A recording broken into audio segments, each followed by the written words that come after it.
Hoxe, dende a capital da comarca da Arousa, faremos unha viaxe pola historia, percorrendo magníficos pazos. Boa tarde e benvidos unha semana máis a Destino Galicia.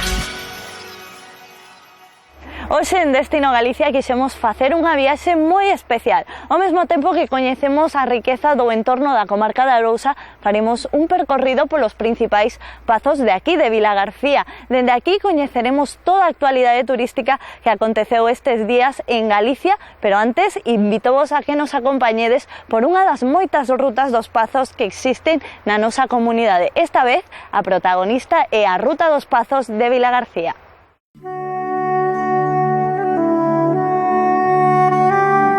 Estamos en Vilagarcía e partimos do centro urbano para chegarnos ao primeiro pazo que visitamos, o de Vistalegre. Ubícase mesmo no casco urbano desta vila. Trátase dunha edificación que data do ano 1545, que mandou a construir a familia Mendoza. Hoxe en día é pazo e convento, e noutra das súas dependencias acolle o Colexio Sagrada Familia.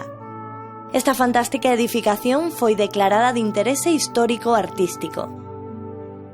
E despois de admirar o seu exterior, partimos cara ao Pazo de Rubiáns, a poucos kilómetros do casco histórico. Trátase dunha propiedade dos marqueses de Aranda e tamén foi construído no século XVIII. Hoxe en día está habitado polos seus propietarios que permiten o acceso aos visitantes tan só á parte exterior da edificación. Nada máis contemplar esta edificación de estilo imperial é inevitable facer unha viaxe no tempo, no que non faltan curiosos detalles como as gárgolas nas cornixas e varios escudos das familias. Conta cunha pequena capela ateigada de valiosas antigüidades. Tamén podese acceder ao que fora o retablo e as dependencias do servicio. Visitar Rubiáns e perderse nun dos xardíns máis fermosos de Galicia. O pazo está rodeado dun magnífico bosque no que destacan xigantescos eucaliptos e magnolios catalogados como os máis antigos de Galicia.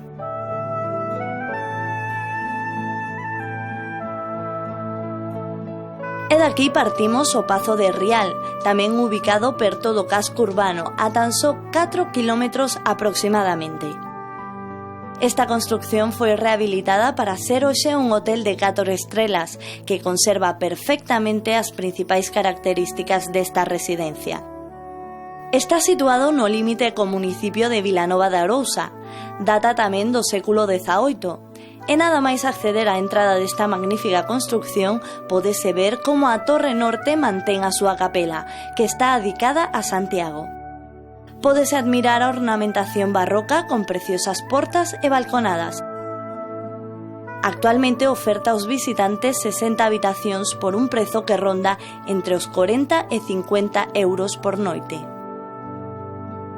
Tanto pola beleza como pola posibilidade de acceder a estas emblemáticas edificacións que pertencen a meirande parte delas a particulares, o Concello diseñou unha ruta que permite coñecer algún dos pazos máis importantes da comarca.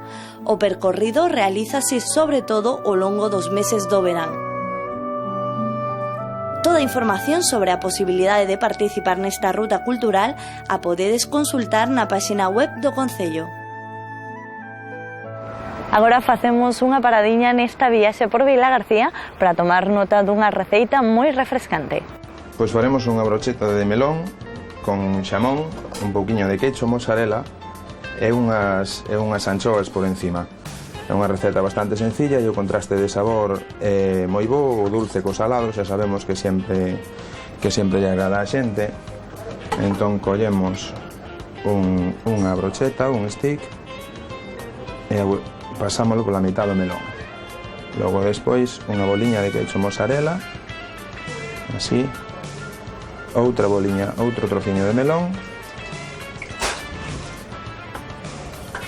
E así vamos poñendo hasta cubrir o pau. O que facemos é presentar a brocheta no plato. Collemos unhas lonchas de xamón previamente xa cortado, estendémolas por arriba cubrindo o melón, exactamente igual que o melón con xamón habitual que se come en calquer sitio. Logo despois añadimos dúas anchoiñas ao largo por arriba e damoslle unhas gotiñas dunha picada de allo e perexil que previamente temos aquí a macerar un pouco para que o allo lle solte un pouquiño de sabor e o perexil tamén, evidentemente. Collemos un ramillete de perejil fresco e decoramos simplemente un par de folliñas.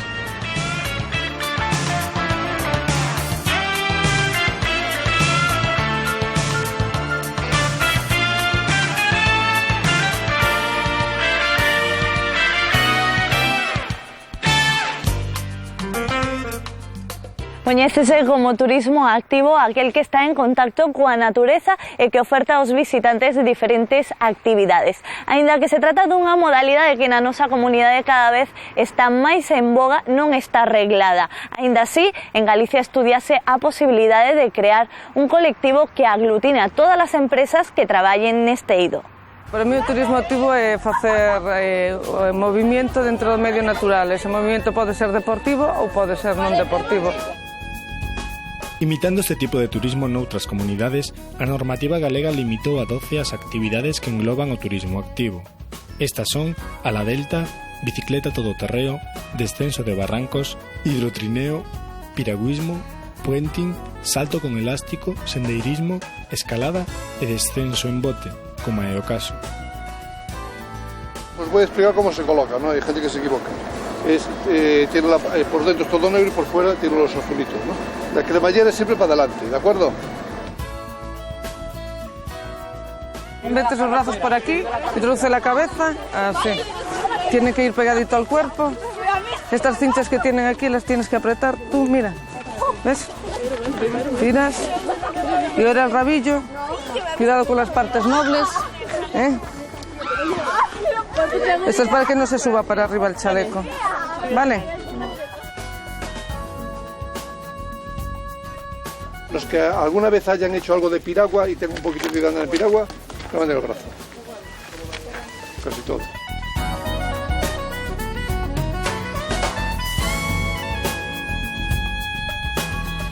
Me gustan los deportes de riesgo y no sé, se conoce gente nueva y es muy divertido porque pruebas cosas nuevas. Pues es una tierra muy bonita y en estos ríos se pueden hacer muchos deportes así de riesgo y es muy divertido. A ver, tenéis que ir con el respaldo recto todo el rato para poder remar recto. Esto es para apoyarse los pies. Tenéis que ir haciendo fuerza, para la fuerza que imprimáis a la pala, transmitirla a los pies, déjame. Las palas están giradas 90 grados, entonces el mango de la derecha va fijo, hace un ángulo recto con la pala, con la hoja, ¿os dais cuenta? Entonces agarráis tal, aquí soltáis, agarráis, soltáis, ya sabéis, ¿no? As empresas recomendadas oficialmente son 6 e están repartidas polas 4 provincias galegas. 5 delas tramitan a creación de Ágata, a Asociación Galega de Turismo Activo. Básicamente es una alternativa que cada vez está cogiendo más auge entre la gente joven, que trata, bueno, pues los fines de semana de pasar un buen rato y sobre todo disfrutar del entorno que tiene, conocerlo un poco más a través de estos deportes de la naturaleza.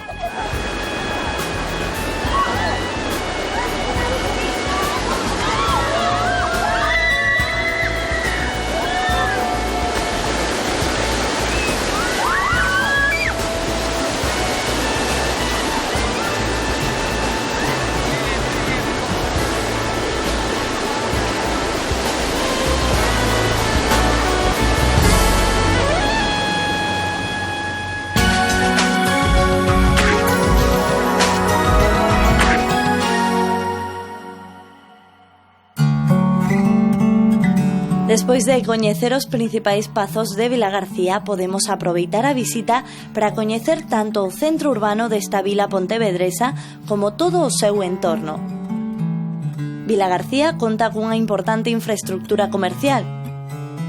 De aí que ao pasear polas rúas do centro atopemos importantes firmas e unha ampla variedade de establecementos, de tal xeito que é o principal punto de compras de toda a ría de Arousa. Trátase dun dos destinos das Rías Baixas de maior interese turístico, sobre todo ao longo do verán.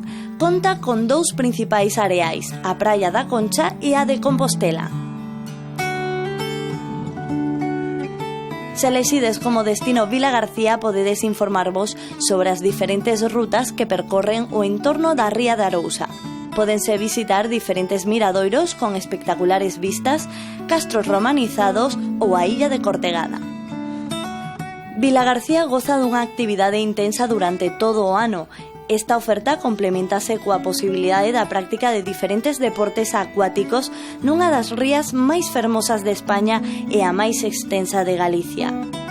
Por non falar da exquisitez dos seus produtos gastronómicos.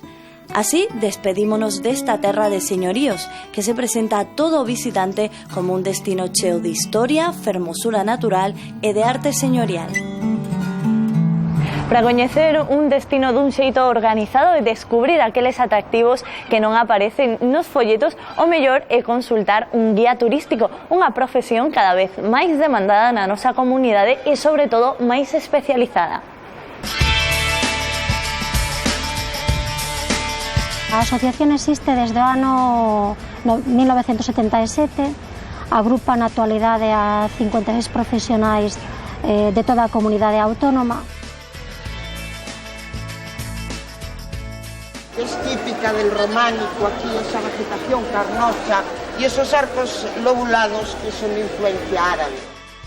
Sentimos a necesidade de reciclarnos, non? Entón, xunto con diferentes organismos, cada ano organizamos cursos de reciclaxe en determinados temas que nos consideramos que nos fai falta mellorar.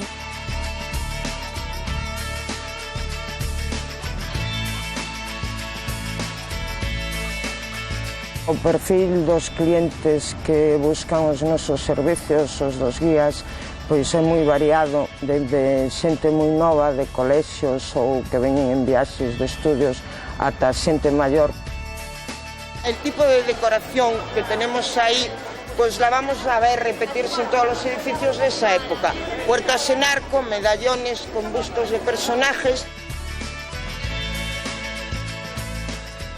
Porque eso lo que nos va a hablar es un poquito de la representación de la importancia de la concha en Santiago, no de la concha para la ciudad, sino para los peregrinos, porque es el símbolo de los peregrinos. A nosa asociación chegan peticións para visitar toda Galicia, pero nun 80% dos casos piden visitar a cidade de Santiago de Compostela. E despois o resto, o que máis predomina son as visitas das Rías Baixas, a Coruña e as Rías Altas.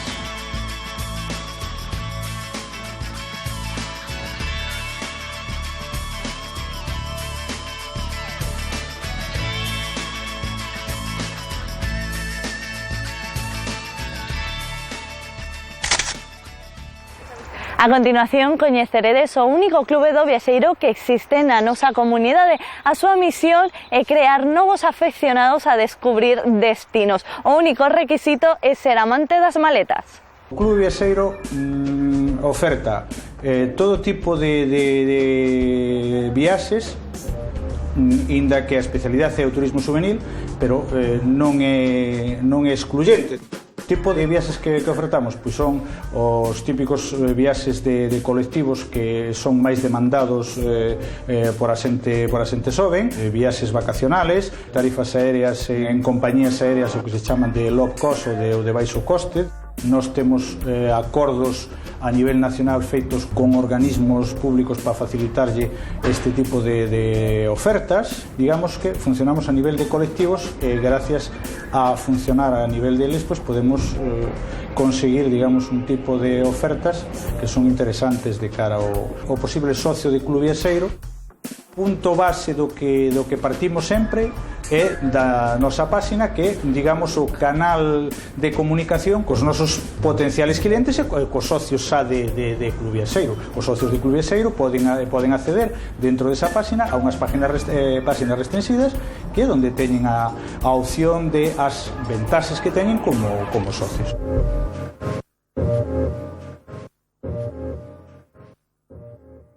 Agora viaxamos ata Caldas de Reis, unhas terras coñecidas dende os romanos pola explotación das súas augas. Así invitovos a coñecer connosco o interior do seu balneario. O concello de Caldas de Reis mantén no seu topónimo unha das riquezas que o diferencia. No centro da vila as termas dan conta desta característica, e xusto detrás atópase o Hotel Balneario Dávila. Un alosamento de 2 estrelas fundado en 1780, dotado con 2.400 metros cadrados, aos que se lle engade outros 2.000 pro seu xardín. Un xardín atípico en Galicia, con canas de bambú que introducen os hóspedes nun ambiente máis propio de latitudes orientais.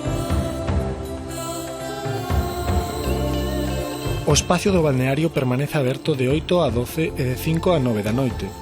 Nel apostouse por manter os materiais orixinais. Mostra disto é a ducha vaxinal, unha peza centenaria deseñada para o tratamento de enfermidades e doenzas da vaxina. Ademais das salas, o balneario conta cunha piscina circular de 5 metros de radio con chorros internos de auga aínda máis quente.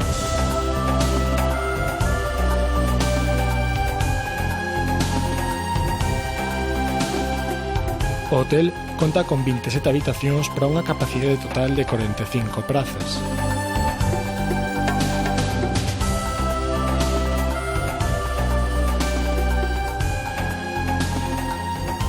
Hotel Balneario Dávila, un lugar axeitado pro desfrute de augas termais, un entorno rural e tranquilo como é Caldas de Reis.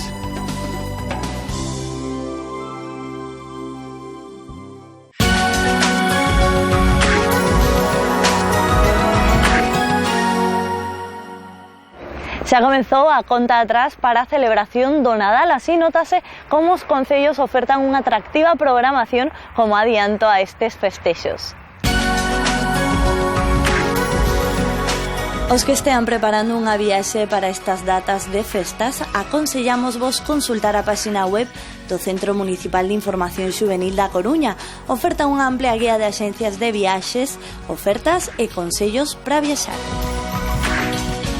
Os amantes da boa música aínda poden aproveitar para asistir ás actuacións que organiza en Vigo o Festival Aremore.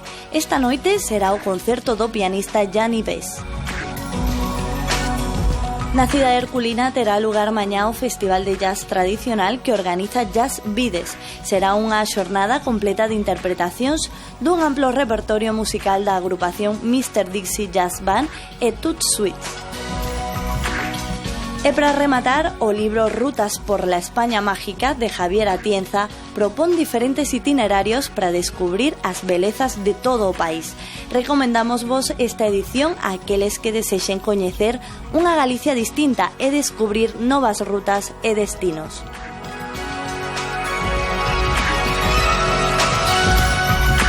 Porque yo creo que tiene un poquito de todo y algo fundamental. Primero porque la gastronomía es maravillosa, la gastronomía gallega. Segundo porque en el mismo sitio puedes encontrar monte, playa, sol, lluvia también. Pero bueno, yo pienso que es una ciudad turísticamente muy buena. Y aparte que también, bueno, nuestra cultura y nuestras tradiciones son interesantes. Pero si hay un rincón que yo a todo el mundo les hablo porque me encanta, son las Islas Cíes. Las Islas Cíes, nuestro paraíso natural, y es un rincón que yo animo a todo el mundo para que lo vea porque es realmente fantástico. Aquí no Paseo Marítimo de Vila García remata a nosa viaxe. Xa sabedes que voltaremos, como sempre, todos os xoves a partir das 8:30 e por la 2. Que pasedes unha boa noite.